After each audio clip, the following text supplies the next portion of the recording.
রাস্তার টাকা বরাদ্দ হলেও ২ বছরে মেলেনি রাস্তা। পরক্ষণে এলাকাবাসী সেখানে ধান রোপণ করে এক ভিন্ন ধর্মী মাধ্যম তুলে ধরলেন। আশেপাশে থাকা সাধারণ মানুষ সে ভিডিও ধারণ করলে দ্রুতই সামাজিক যোগাযোগ মাধ্যমে ছড়িয়ে পড়ে। গতকাল সামাজিক যোগাযোগ মাধ্যমে ভাইরাল হয়েছে একটি ভিডিও, যে ভিডিওতে দেখা গিয়েছে স্থানীয়রা রাস্তার মাঝেই ধান রোপণ করতেছে। এমন দৃশ্য মুহূর্তে ভাইরাল নেট দুনিয়ায়। স্থানীয় সূত্রে জানা যায়, দীর্ঘ ২ বছর যাবৎ রাস্তাটি পাশ হওয়া সত্ত্বেও মেলেনি রাস্তা। দীর্ঘ বর্ষা এবং বিভিন্ন বন্যার কারণে পানি জমে চলাচলে ব্যাঘাত ঘটার ফলে এলাকাবাসী মিলে ভিন্নধর্মী এক প্রতিবাদের মাধ্যম তুলে ধরেন। তারা সেখানে ধান রোপণ করেন এবং আশেপাশে সাধারণ মানুষ সে ভিডিও ধারণ করে।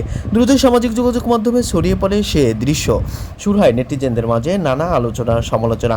কেউ কেউ বলেন, শুধু ওই জায়গায় নয়, বাংলাদেশের বিভিন্ন প্রান্তরে এভাবে বরাদ্দ হওয়ার পরেও মেলেনি সেই রাস্তা।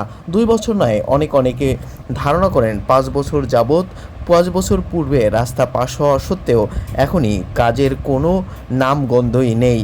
এছাড়া বিভিন্ন কালভার্ট থেকে শুরু করে বিভিন্ন জায়গায় রয়েছে বিভিন্ন স্থাপনার বরাদ্দ পাস টাকা উঠিয়ে নিলেও এখনও সে কাজ সম্পূর্ণ হয়নি।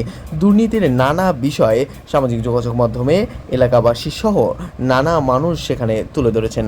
কেউ কেউ বলেন, আমাদের এলাকায় বেশ কয়েকটি সেতু সহ বেশ কয়েকটি সাঁকো যা চলাচলে ব্যাঘাত ছিল, সেগুলো পাশ হয়ে যাওয়ার পরেও শুধুমাত্র টাকা নাম উঠে নিয়ে গেলেও হয়নি এখনও সে কাজ।